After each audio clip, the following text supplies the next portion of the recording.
In 1907, Britain and France embraced Russia. They used honey, in a triple alliance, Britain, France and Russia.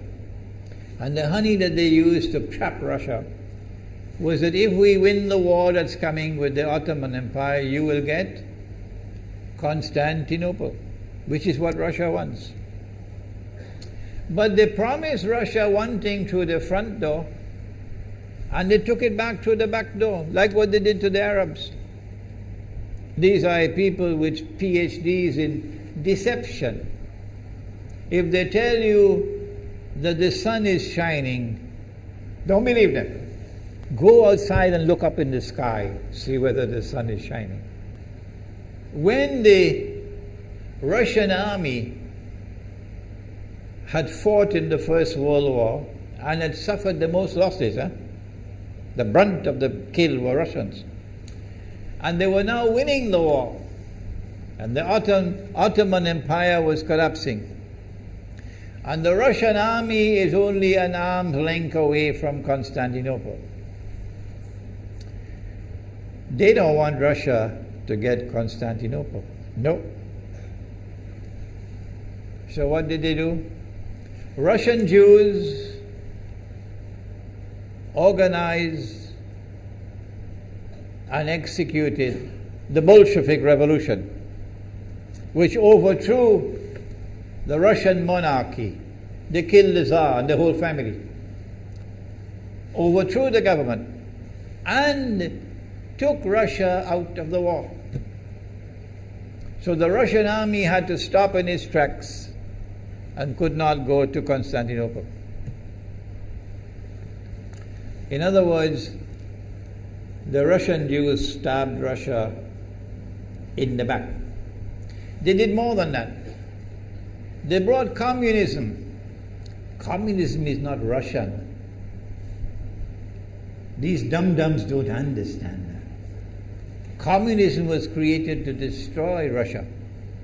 Why don't these dum-dums understand it? Communism is not Russian.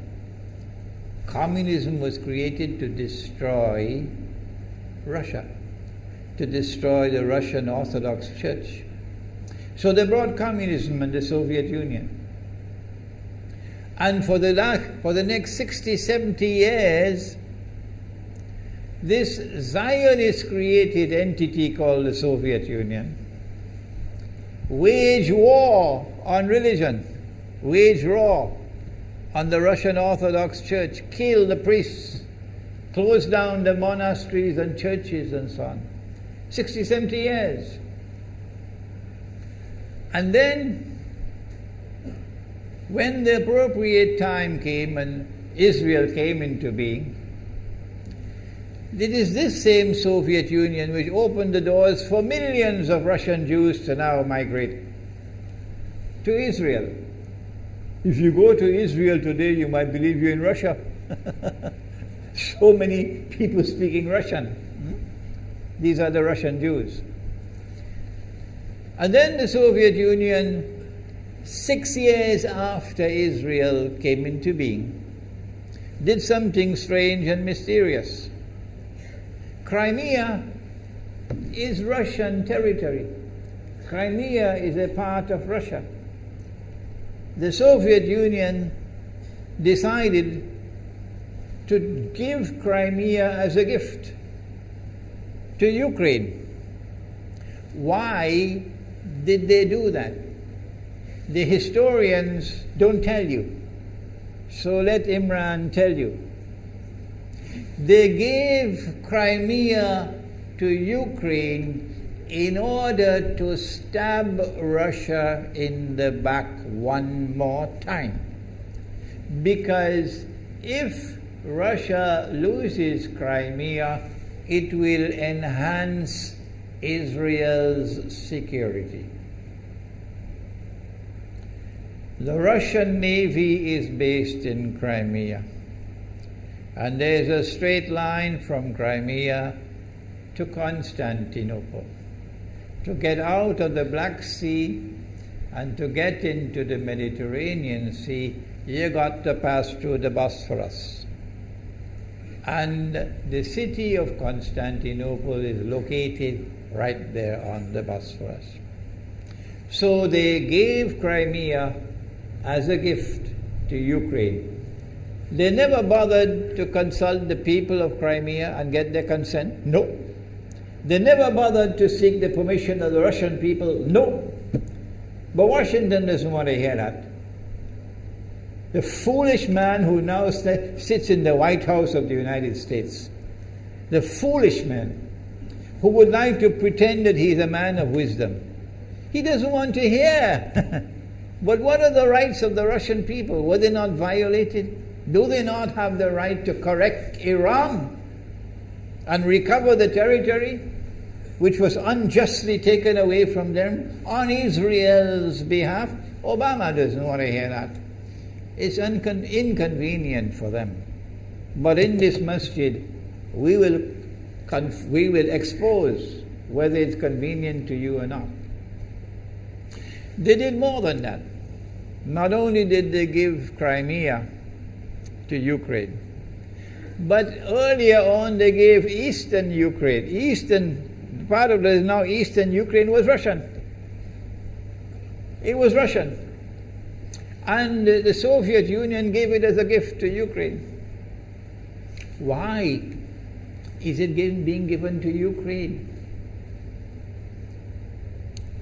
Answer is that when the proper moment comes, the same people who brought the Soviet Union into being now have a method by which they can cause it to collapse.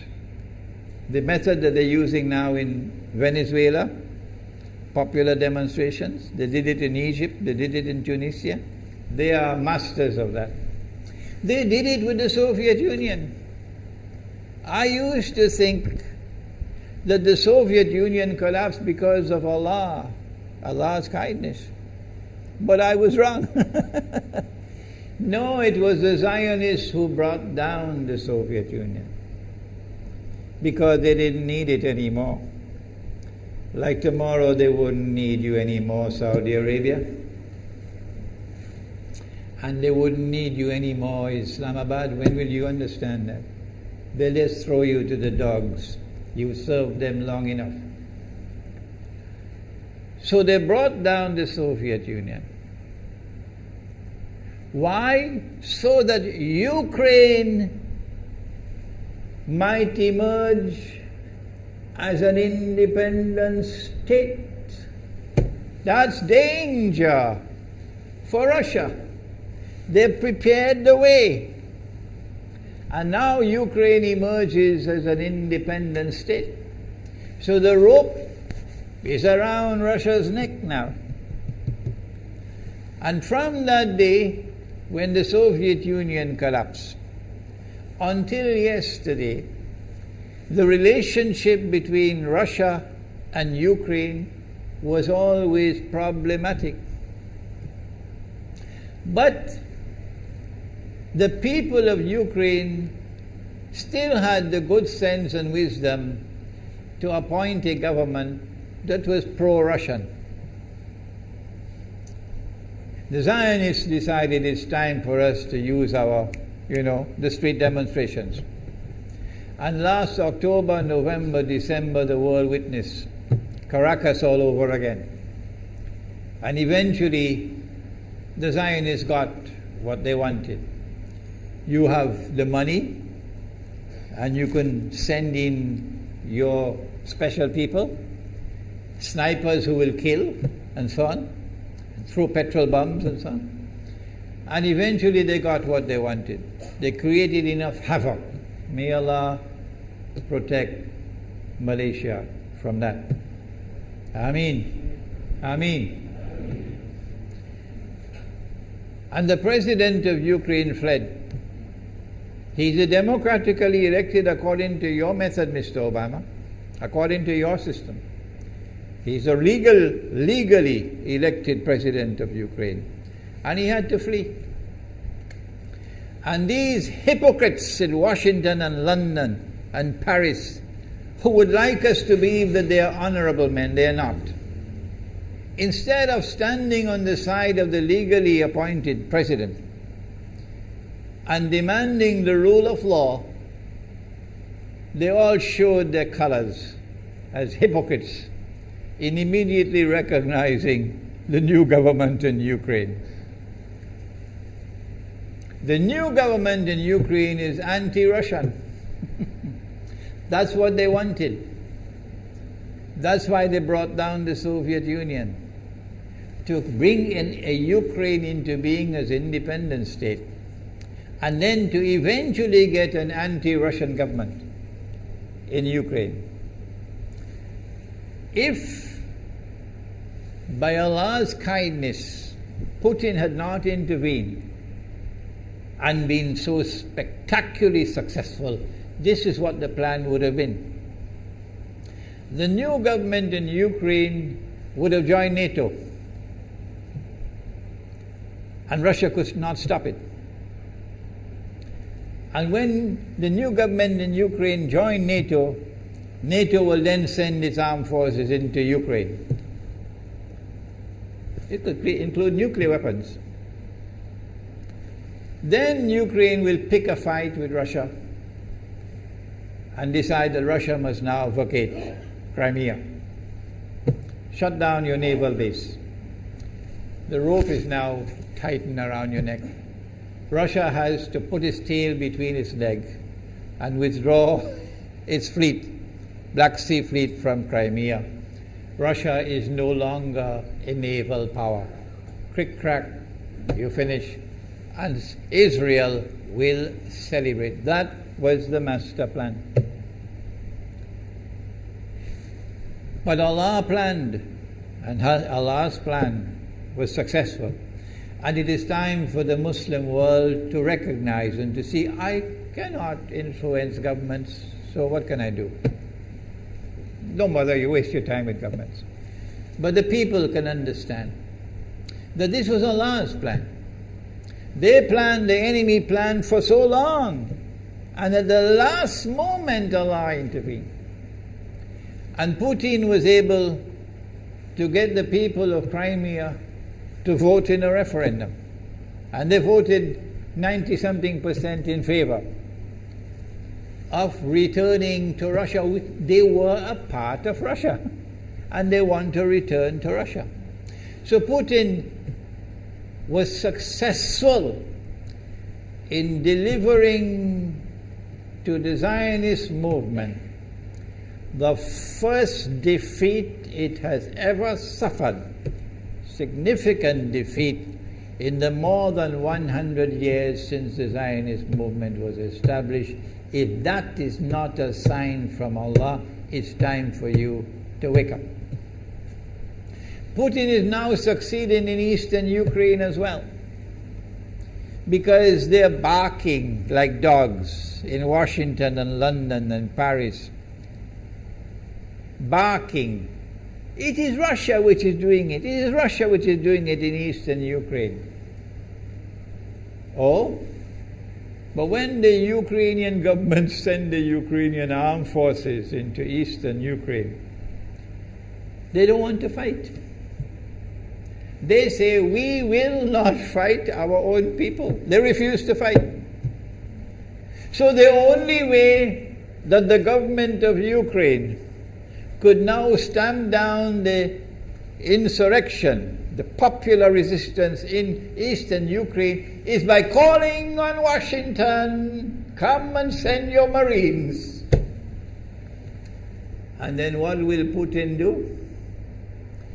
The Russian armed forces are amassed on the Ukrainian border. So the Ukrainian soldiers are refusing to fight their own people for two reasons. Number one, why should we do your dirty work for you? We're not going to fight our own people. That's not what soldiers are for.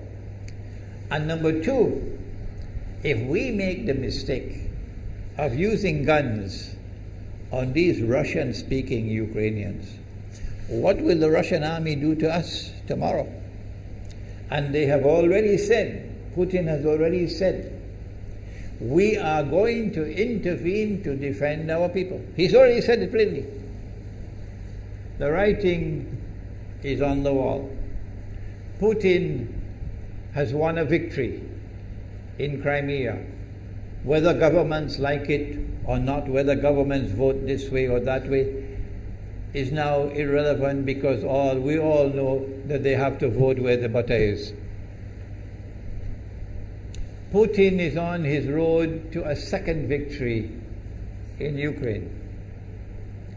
And they can't take defeat after defeat. So the writing is on the wall. Exactly as Nabi Muhammad alayhi salatu wasalam has said, that we are now moving towards the Malhama. How long will it take? I don't know, and you don't know. But the Malhama is coming.